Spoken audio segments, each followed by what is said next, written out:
तो दोस्तों, जैसा कि आप सबको पता है, कल बीकाजी फूड आईपीओ और ग्लोबल हेल्थ आईपीओ, इन दोनों आईपीओ की लिस्टिंग होने वाली है। तो आईपीओ के लिस्टिंग वाले दिन आपकी क्या स्ट्रेटेजी होनी चाहिए? क्या आपको इसे सेल कर देना चाहिए या फिर इसको होल्ड करना चाहिए? तो चलिए वीडियो को शुरू करते हैं। नमस्कार दोस्तों, आप सबका आपके अपने यूट्यूब चैनल इन्वेस्टिंग विद रेखा में बहुत बहुत स्वागत है। तो सबसे पहले बीकाजी आईपीओ की बात करें तो बीकाजी आईपीओ में जो कट ऑफ प्राइस है वो 300 रुपये रखा गया है।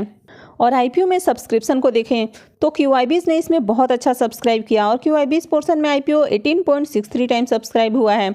वहीं पर एचएनआईज पोर्शन में खास सब्सक्रिप्शन देखने को नहीं मिला है, क्योंकि शुरुआत में इसका ग्रे मार्केट प्रीमियम बहुत ज़्यादा अट्रैक्टिव नहीं था, तो इसकी वजह से इसमें एचएनआईज का पार्टिसिपेशन हमें कम देखने को मिल रहा है। वहीं पर रिटेलर्स की बात करें तो रिटेलर्स ने इसको 4.77 टाइम सब्सक्राइब किया है। अब इस आईपीओ में एचएनआईज ने कम सब्सक्राइब किया है, तो इसलिए आईपीओ के लिस्टिंग के साथ ही उसमें हमें सेलिंग प्रेशर देखने को नहीं मिलेगा। अब अगर क्यूआईबीज किसी भी आईपीओ में अप्लाई करते हैं तो उसका मतलब है वो उसको short term to medium term के लिए होल्ड करने वाले हैं। इसके साथ ही उनका लॉकिंग पीरियड भी होता है, तो इसकी वजह से लिस्टिंग के साथ ही सेलिंग प्रेशर देखने को नहीं मिलता है। तो अगर बीकाजी की बात करें तो बीकाजी आईपीओ के लिस्टिंग के साथ ही इसमें हमें सेलिंग प्रेशर देखने को नहीं मिलेगा। तो चलिए अब जान लेते हैं कि आईपीओ की लिस्टिंग किस प्राइस के आसपास हो सकती है। अब बीकाजी आईपीओ की ग्रे मार्केट प्रीमियम की बात करें, अब सुबह इसका ग्रे मार्केट में प्रीमियम 22 रुपये पे ट्रेड कर रहा था, वो अभी बढ़ के हमें 25 से 30 रुपये के ऊपर देखने को मिल रहा है। तो इसमें हमें एक अच्छी स्ट्रेंथ देखने को मिल रही है। वैसे बात करें आईपीओ में इशू प्राइस की, तो आईपीओ में इशू प्राइस 300 रुपये का रखा गया है और इसका करंट प्रीमियम 30 रुपये पे चल रहा है। तो इसका मतलब है कि आईपीओ की लिस्टिंग आपको 330 रुपये के ऊपर देखने को मिल सकती है और हो सकता है इस आईपीओ से आपको करीब 10% का लिस्टिंग गेन मिले। तो इस आईपीओ से एक्सपेक्ट किया जा सकता है कि आईपीओ की लिस्टिंग आपको 10-12% के ऊपर देखने को मिल सकती है। अब इससे पहले जो डीसीएस सिस्टम आईपीओ लिस्ट हुआ तो उस आईपीओ की लिस्टिंग भी ग्रे मार्केट प्रीमियम के ही अराउंड हुई थी, तो यहाँ भी एक्सपेक्ट किया जा सकता है कि आईपीओ की लिस्टिंग 10 से 12% के गेन पे हो सकती है। तो अब बात कर लेते हैं कि क्या आपको होल्ड करना चाहिए या फिर इसको सेल कर देना चाहिए। तो अगर कंपनी की बात करें तो कंपनी काफ़ी अच्छी है और ये अब एक ब्रांड भी बन चुका है।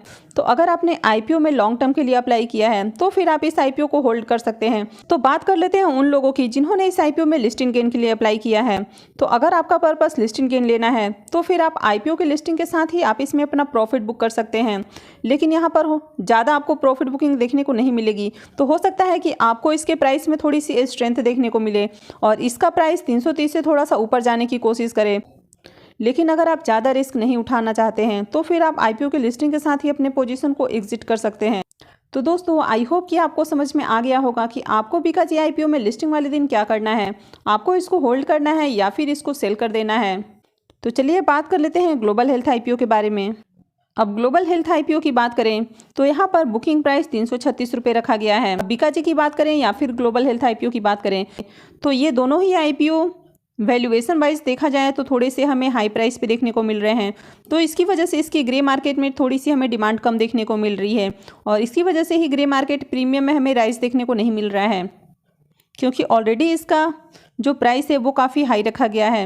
अब ग्लोबल हेल्थ आईपीओ में सब्सक्रिप्शन को देखें तो यहाँ भी क्यूआईबीज ने काफ़ी अच्छा सब्सक्राइब किया है और क्यूआईबीज पोर्शन में आईपीओ 28.64 टाइम सब्सक्राइब हुआ है।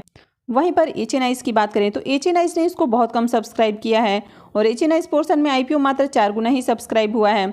वहीं रिटेल पोर्शन में आईपीओ तो फुली भी सब्सक्राइब नहीं हो पाया है, क्योंकि इसमें भी ग्रे मार्केट प्रीमियम हमें ज़्यादा अट्रैक्टिव देखने को नहीं मिल रहे थे। तो इसकी वजह से इसमें एचएनआईज और रिटेलर्स का पार्टिसिपेशन हमें कम देखने को मिल रहा है, लेकिन क्यूआईबीज ने इसमें भी अच्छा खासा सब्सक्राइब किया है। ग्लोबल हेल्थ यानी कि मेदांता की बात करें तो ये एक बहुत ही जाना पहचाना नाम है और आने वाले दिनों में इसमें काफ़ी अच्छी हमें ग्रोथ देखने को मिल सकती है। अब पिछले फाइनेंशियल ईयर की भी बात करें तो इसने काफ़ी अच्छा प्रॉफिट जनरेट किया है और हेल्थ सेक्टर में जिस तरह हमें राइज देखने को मिल रहा है तो वैसे में उम्मीद की जा सकती है कि आने वाले दिनों में भी इसमें काफ़ी अच्छी आपको ग्रोथ देखने को मिल सकती है। अब इसमें क्यूआईबीज ने काफ़ी अच्छा सब्सक्राइब किया है, तो यहाँ पर भी आपको सेलिंग प्रेशर ज़्यादा देखने को नहीं मिलेगा। अब जहाँ पर ग्रे मार्केट प्रीमियम में हमें लगातार गिरावट देखने को मिल रही थी, तो जितने भी आईपीओस थे उनके प्रीमियम में हमें गिरावट देखने को मिल रही थी, लेकिन मेदांता का ग्रे मार्केट में प्रीमियम हमें स्टेबल देखने को मिल रहा था। तो ग्रे मार्केट प्रीमियम इंडिकेट करता है इसमें काफ़ी अच्छा स्ट्रेंथ देखने को मिल सकता है। तो चलिए अब जान लेते हैं कि आईपीओ की लिस्टिंग किस प्राइस पे हो सकती है। अब ग्लोबल हेल्थ आईपीओ के ग्रे मार्केट प्रीमियम की बात करें तो जहां सभी आईपीओस के प्रीमियम में गिरावट हमें देखने को मिल रही थी, तो उस समय भी इसका प्रीमियम 22 रुपये के ऊपर हमें स्टेबल देखने को मिल रहा था। तो इसमें एक हमें स्ट्रेंथ देखने को मिल रही है। अब इस आईपीओ में अभी इसके करंट प्रीमियम की बात करें तो अभी इसका करंट प्रीमियम 30 से 35 रुपये के बीच में चल रहा है। अब सुबह इसका प्रीमियम 25 रुपये पे था, तो यहाँ भी हमें थोड़ी तेज़ी देखने को मिल रही है। इस आईपीओ में जो इशू प्राइस है वो 336 रुपये है, तो इसका मतलब है कि आईपीओ की लिस्टिंग आपको 370 रुपये के अराउंड देखने को मिल सकती है। और इसमें भी आपको करीब 10% से 12% या 10 से 15% के करीब लिस्टिंग गेन हमें देखने को मिल सकता है। तो अब जान लेते हैं कि आपको इसको होल्ड करना है या फिर सेल करना है। तो अगर आपने इस आईपीओ में सिर्फ लिस्टिंग गेन के लिए अप्लाई किया है तो फिर आप इसमें अपना प्रॉफिट बुकिंग करके इसे एग्जिट कर सकते हैं। लेकिन अगर आपने आईपीओ में लॉन्ग टर्म के लिए अप्लाई किया है तो फिर आप इसको लॉन्ग टर्म में होल्ड कर सकते हैं, क्योंकि कंपनी काफ़ी अच्छी है और इसके फाइनेंशियल भी काफ़ी अच्छे हैं और आने वाले समय में इसमें काफ़ी अच्छी ग्रोथ भी देखने को मिल सकती है।